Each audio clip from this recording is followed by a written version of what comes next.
नमस्कार, आपका स्वागत है आपके अपने चैनल वास्तु गुरु में। आज का एपिसोड खास तौर पे भाई और बहन को समर्पित है। जी हाँ, आज मैं रक्षा बंधन के बारे में आपको बताने जा रहा हूँ। इसका महत्व एवं इसके पीछे की धार्मिक कथा जो कि भविष्य पुराण में बताई गई है, वह भी मैं आपको सुनाऊंगा।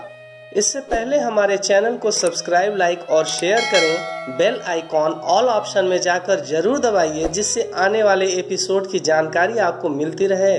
क्योंकि हमारा चैनल धार्मिक एवं पौराणिक कथाएं, व्रत, पूजा विधि, अनुष्ठान एवं वास्तुशास्त्र की सही जानकारी आपको देता है।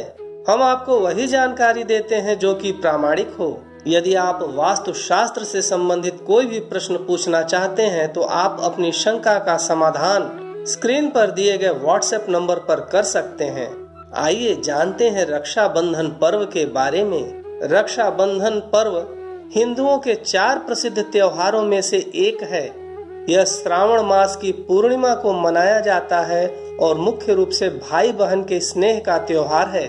यह त्योहार जैन धर्म में भी उतना ही लोकप्रिय है जितना कि हिंदू धर्म में है।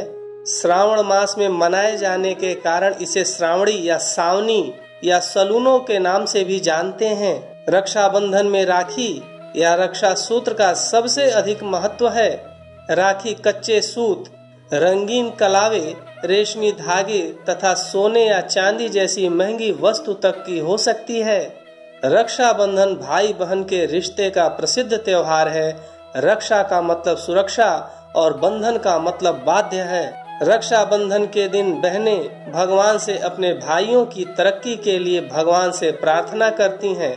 राखी सामान्यतः बहनें भाई को ही बांधती हैं, परंतु ब्राह्मणों एवं गुरुओं द्वारा भी राखी बंधवाने की परंपरा है। आइए जानते हैं कि राखी का पर्व कैसे मनाया जाना चाहिए। प्रातः स्नान आदि से निवृत्त होकर के लड़कियों अथवा महिलाओं को पूजा की थाली सजानी चाहिए।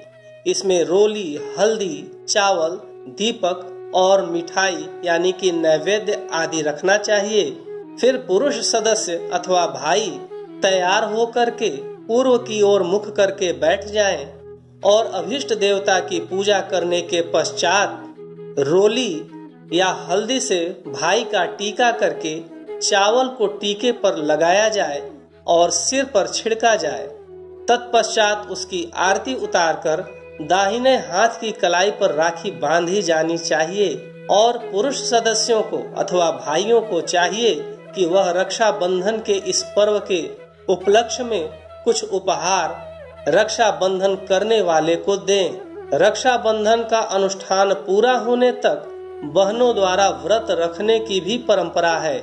पुरोहित तथा आचार्य सुबह सुबह यजमानों के घर पहुंचकर उन्हें राखी बांधते हैं और बदले में धन, वस्त्र, भोजन आदि प्राप्त करते हैं। यह पर्व भारतीय समाज में इतनी व्यापकता और गहराई से समाया हुआ है कि इसका सामाजिक महत्व तो है ही, इसका वर्णन भविष्य पुराण में भी मिलता है। आइए इसके धार्मिक प्रसंग को सुनते हैं। राखी का त्योहार कब शुरू हुआ यह कोई नहीं जानता, लेकिन भविष्य पुराण में कहा गया है कि देव और दानवों में जब युद्ध शुरू हुआ तब दानव हावी होते नजर आने लगे। भगवान इंद्र घबराकर बृहस्पति के पास गए। वहां बैठी इंद्र की पत्नी इंद्राणी सब सुन रही थीं। उन्होंने रेशम का धागा मंत्रों की शक्ति से पवित्र करके अपने पति के हाथ में बांध दिया। संयोग से वह श्रावण पूर्णिमा का दिन था। उसी दिन से श्रावण पूर्णिमा के दिन यह धागा बांधने की प्रथा चली आ रही है।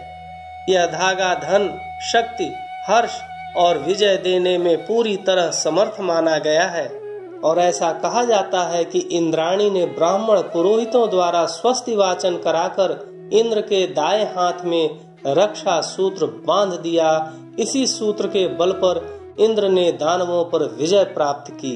इतिहास में कृष्ण और द्रौपदी की कहानी भी प्रसिद्ध है, जिसमें युद्ध के दौरान श्री कृष्ण की उंगली घायल हो गई थी।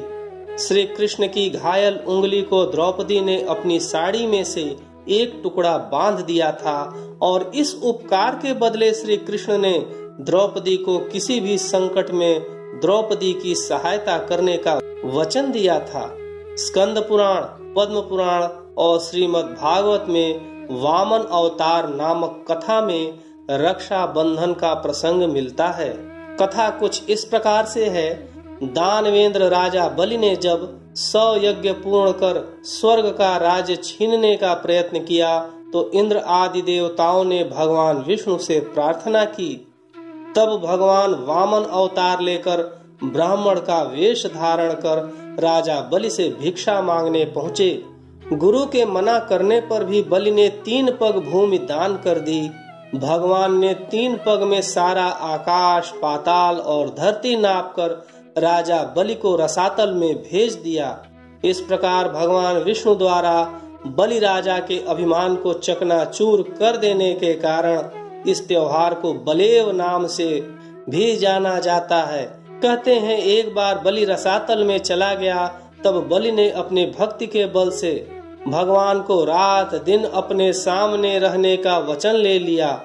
भगवान के घर न लौटने पर परेशान लक्ष्मी जी को नारद जी ने एक उपाय बताया। उस उपाय का पालन करते हुए लक्ष्मी जी ने राजा बलि के पास जाकर उसे रक्षा बंधन बांधकर अपना भाई बनाया और यह मंत्र बोला, येन बद्धो बलि राजा दानवेंद्रो महाबलः तेन त्वाम प्रतिबध्नामि रक्षे माचल माचला। तत्पश्चात अपने पति श्री भगवान विष्णु को अपने घर ले आई। उस दिन श्रावण मास की पूर्णिमा तिथि थी। विष्णु पुराण में एक प्रसंग में कहा गया है कि श्रावण की पूर्णिमा के दिन भगवान विष्णु ने हयग्रीव के रूप में अवतार लेकर वेदों को ब्रह्मा के लिए फिर से प्राप्त किया था। हयग्रीव को विद्या और बुद्धि का प्रतीक माना जाता है। हमारे धार्मिक एवं पौराणिक ग्रंथों में रक्षा बंधन के बारे में यह कथाएं मिलती हैं, जैसा कि मैंने आपको सुनाया। यदि आपको यह एपिसोड पसंद आया हो तो कमेंट बॉक्स में जाकर के कमेंट करें। हमारे चैनल को सब्सक्राइब, लाइक और शेयर करें।